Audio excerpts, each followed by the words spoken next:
Salut, bienvenue sur Picomat. Dans cette vidéo, on va déterminer une probabilité. On va déterminer une probabilité d'un phénomène qui suit une loi normale, c'est-à-dire c'est la fameuse courbe en cloche qu'on retrouve très souvent en probabilité.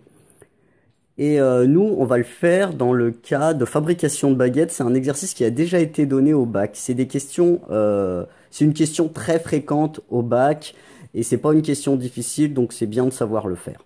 On a une entreprise qui fabrique des baguettes. Les baguettes, en principe, elles doivent faire 200 grammes. Mais bon, la vie n'étant pas parfaite et n'étant pas mathématique, elles ne font pas toutes exactement 200 grammes. Certaines font un peu plus, certaines un peu moins. On sait d'après l'énoncé que l'espérance au niveau de la masse de la baguette devrait être 200, c'est-à-dire la baguette devrait faire 200 grammes, ça c'est mu. Et on sait que l'écart type c'est 10.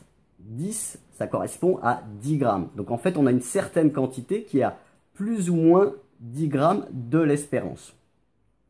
Si je regarde mon cours, nous, on connaît la loi normale centrée réduite. Donc en fait, c'est la courbe en cloche bien connue.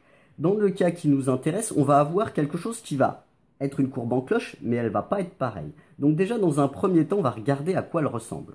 Si je veux tracer la courbe en cloche de la fabrication de baguettes, je vais me retrouver avec une courbe en cloche. Alors là, je vais m'inspirer de ça, qui va être centrée sur 200. Celle-ci, c'est la loi normale centrée réduite, centrée en 0 sur l'axe des ordonnées. Celle-ci va être centrée sur 200. Alors moi, je vais mettre mon ordonnée ici pour avoir la place ici. Par exemple, si je mets 200 ici, voilà, ça, c'est la masse. Ma courbe en cloche va atteindre son maximum en 200 et puis après, elle va être symétrique de chaque côté. Par rapport à celle-là, comment est-ce qu'elle va être? Faut comparer les écarts types. Ici, l'écart type est de 1. Ici, l'écart type est de 10. Ça veut dire que celle-ci va être 10 fois plus étirée que celle-là. Alors, si je veux l'étirer 10 fois plus, ça va être compliqué parce que je ne suis pas tout à fait à l'échelle. Je vais avoir quelque chose qui va ressembler plus à ça qu'à une cloche. En fait, ça va être une cloche, mais très très étirée. C'est l'écart type qui me dit ça. Maintenant, moi, ce que je veux faire dans cette vidéo, c'est calculer la probabilité que la masse soit supérieure ou égale à 187. 187, il se trouve ici.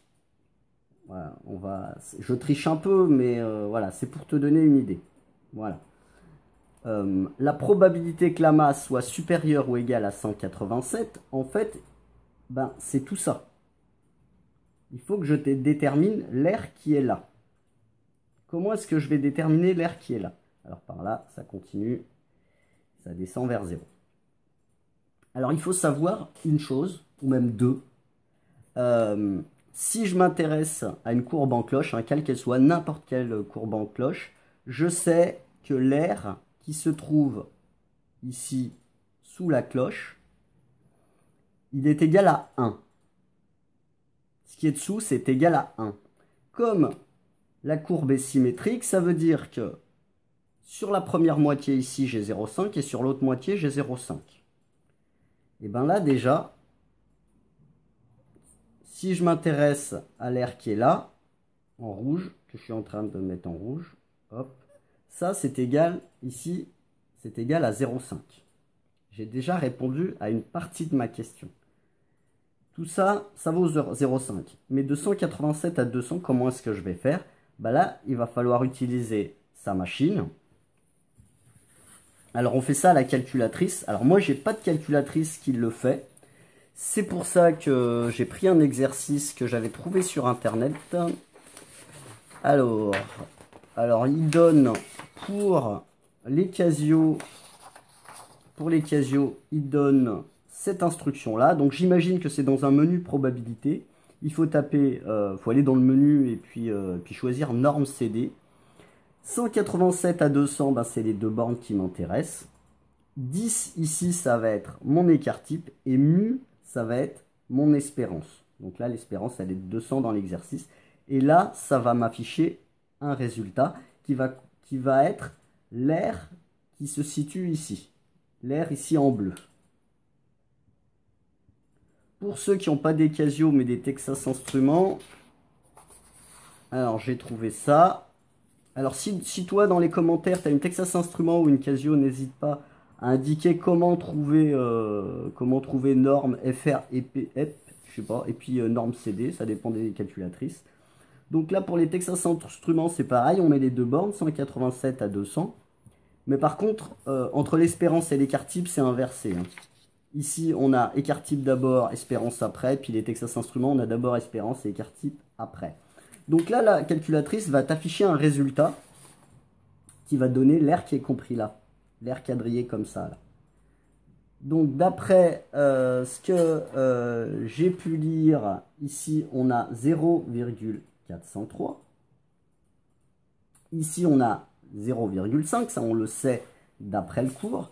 Donc la probabilité que la baguette fasse au moins 187 grammes, ça va être égal à 0,5, cette moitié-là, plus, alors si on met ça plutôt dans l'ordre de gauche à droite, comme sur le graphique, on va écrire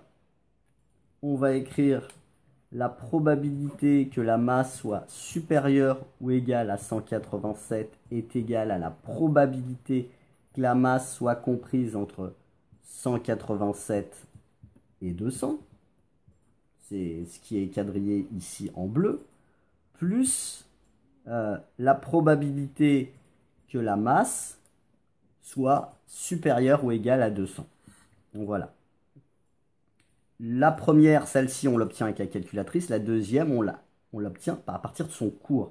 Parce qu'on sait qu'une courbe en cloche est symétrique et que la totalité de l'air sous la cloche, c'est 1. Donc la moitié, c'est 0,5. La moitié de 1, c'est 0,5. Alors si on fait l'application numérique, on va trouver 0,403 plus 0,5. Ce qui nous donne la probabilité que la masse de ma baguette soit au moins égale à 187 grammes, ça va être 0,903. Voilà. Donc on a 90,3% de chance d'avoir une baguette qui fait au moins 187 grammes. Voilà, c'est tout pour cet exercice. On aura d'autres de type bac, de probabilité. Je te dis à bientôt sur Picomat.